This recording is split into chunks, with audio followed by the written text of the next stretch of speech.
कहानी घर में आपका स्वागत है। आज हम सुनेंगे वापसी। गांव के छोटे से कच्चे घर में सुबह की हलचल थी। आंगन में आम का पेड़, जिस पर गिलहरियां उछल कूद कर रही थीं।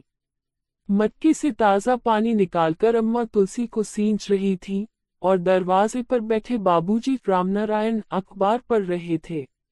अंदर से 10 साल का राघव दौड़ता हुआ आया और बाबूजी की गोद में चढ़कर बैठ गया। बाबूजी, मैं बड़ा होकर बहुत पैसे कमाऊंगा। रामनारायण ने अखबार नीचे रखा और बेटे के सिर पर हाथ फेरते हुए मुस्कुराए। अच्छी बात है बेटा, लेकिन पैसे से बढ़कर भी कुछ होता है। राघव ने चौंक कर पूछा, क्या? बाबूजी ने गहरी सांस लेते हुए कहा, रिश्ते, परिवार, अपनापन। राघव को ये बातें समझ नहीं आईं, लेकिन उसने सिर हिलाकर हामी भर दी।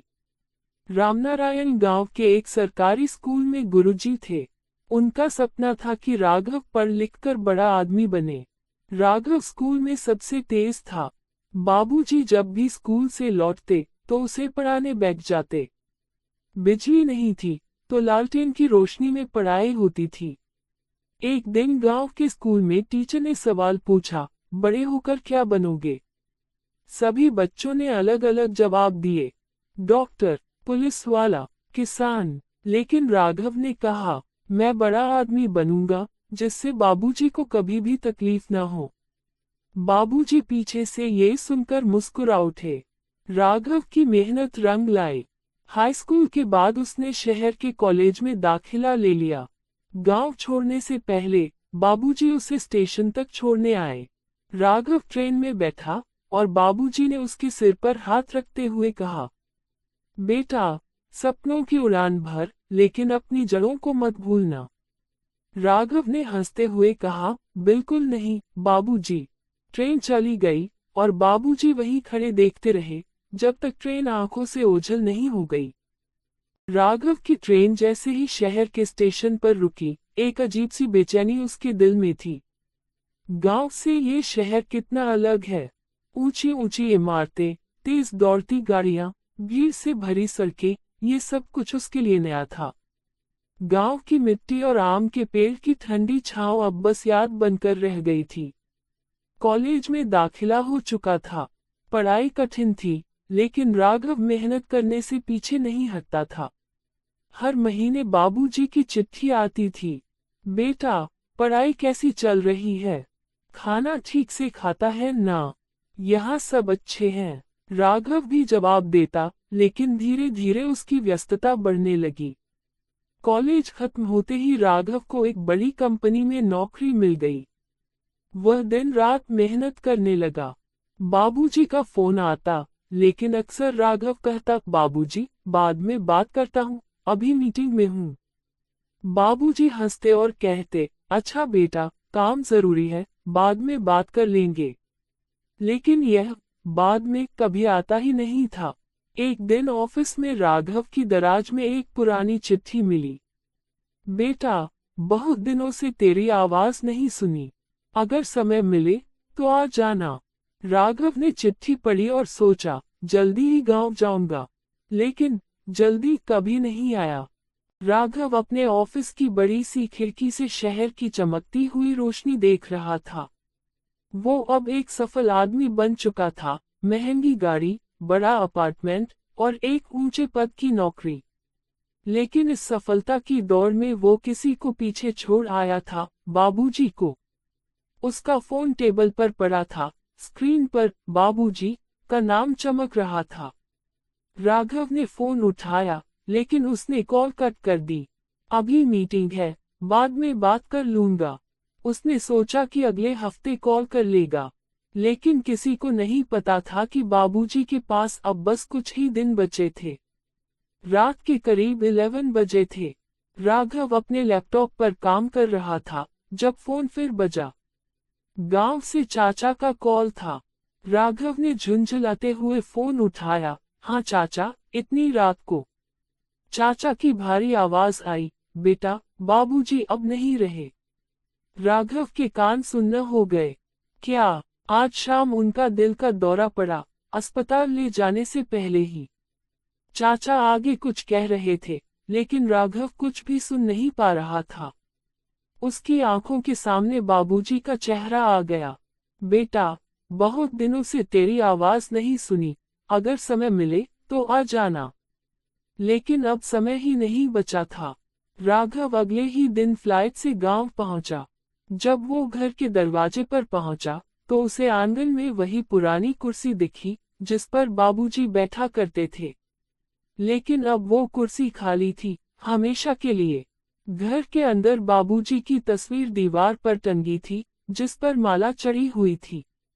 राघव के पैरों तले जमीन खिसक गई। वो घुटनों के बल गिर पड़ा और फूट फूट कर रोने लगा। बाबूजी, बस एक बार, एक आखिरी बार बुला लेते, मैं सब छोड़कर आ जाता। लेकिन अब बाबूजी उसे कभी आवाज नहीं देंगे। राघव बाबूजी की तस्वीर के सामने बैठा था। घर में शांति थी, लेकिन उसके दिल में तूफान उठ रहा था।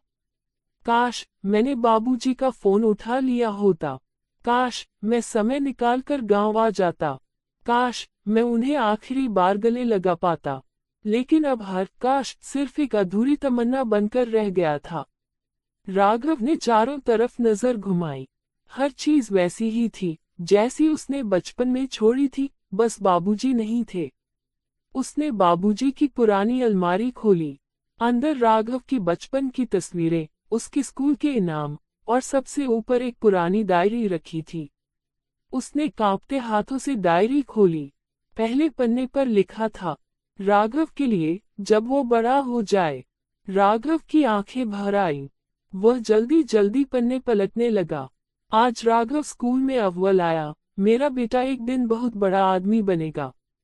आज राघव शहर जा रहा है। दिल भारी है, लेकिन उसका सपना सबसे बड़ा है।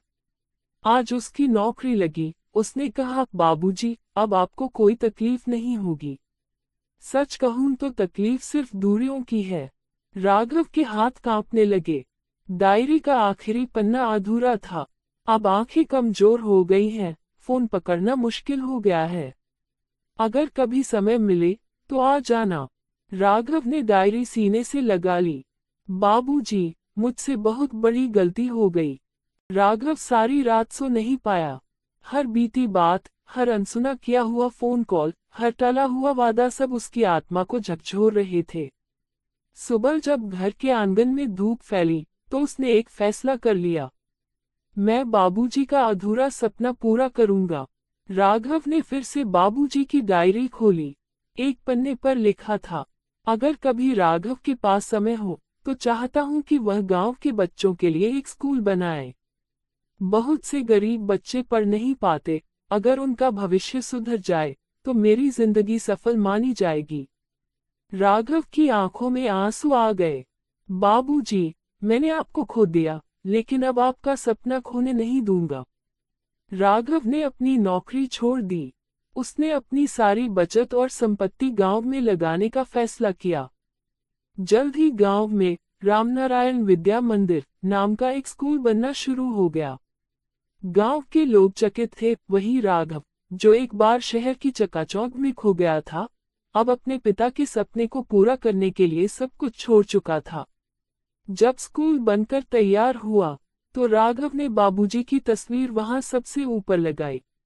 उद्घाटन के दिन, जब पहले बैच के गरीब बच्चे किताबें लेकर क्लास में बैठे, तो राघव की आंखों से आंसू छलक पड़े। बाबूजी, आज आप होते तो कितना खुश होते। हवा के हल्के झोंके से बाबूजी की तस्वीर हिली, जैसे बाबूजी ने अपना आशीर्वाद दे दिया हो। गांव के लोग हैरान थे। जो राघव शहर की चकाचौंध में खो गया था, वही अब मिट्टी में लौट आया था। रामनारायण विद्या मंदिर में अब रोज बच्चे पढ़ने आते। राघव खुद उन्हें पढ़ाता। जब भी कोई बच्चा कहता, गुरुजी, उसकी आंखों में नमी आ जाती। बाबूजी, आज मैं भी वही कर रहा हूँ, जो आप करते थे। एक शाम, जब सूरज ढलने को था, राघव घर के आंगन में आकर बाबूजी की कुर्सी पर बैठा। चारों तरफ वही पुरानी चीजें थी, अम्मा की तुलसी, मटके का ठंडा पानी, और आंगन में आम का पेड़। पर एक चीज हमेशा के लिए गायब थी, बाबूजी। उसने धीरे से कहा, बाबूजी, मैं वापस आ गया हूँ। हवा के झोंके से तुलसी के पत्ते हिले, जैसे बाबूजी ने उसे सुन लिया हो। राघव अब हर दिन स्कूल जाता, गांव वालों की मदद करता और खुद को गांव के बच्चों के भविष्य में झोंक देता। पर क्या ये सब पछतावे की आग को शांत कर सकता था? नहीं, कुछ जख्म कभी नहीं भरते। हर रात जब राघव बाबूजी की तस्वीर के सामने बैठता, तो उसकी आंखों से आंसू बहते। काश मैंने बाबूजी के आखिरी फोन कॉल को काटा न होता। काश मैं उनके जीते जी आ जाता। लेकिन अब हर काश बेकार था। एक दिन राघव ने बाबूजी की तस्वीर को उठाया और कहा, आपके बिना जिंदगी अधूरी लगेगी बाबूजी, लेकिन अब मैं अपना जीवन आपके सपने को जिंदा रखने में लगाऊंगा। फिर उसने तस्वीर को स्कूल की दीवार पर टांग दिया, जहां हर बच्चा बाबूजी के सपने को जी रहा था। और वहीं पहली बार राघव को लगा कि बाबूजी सच में अमर हो गए हैं।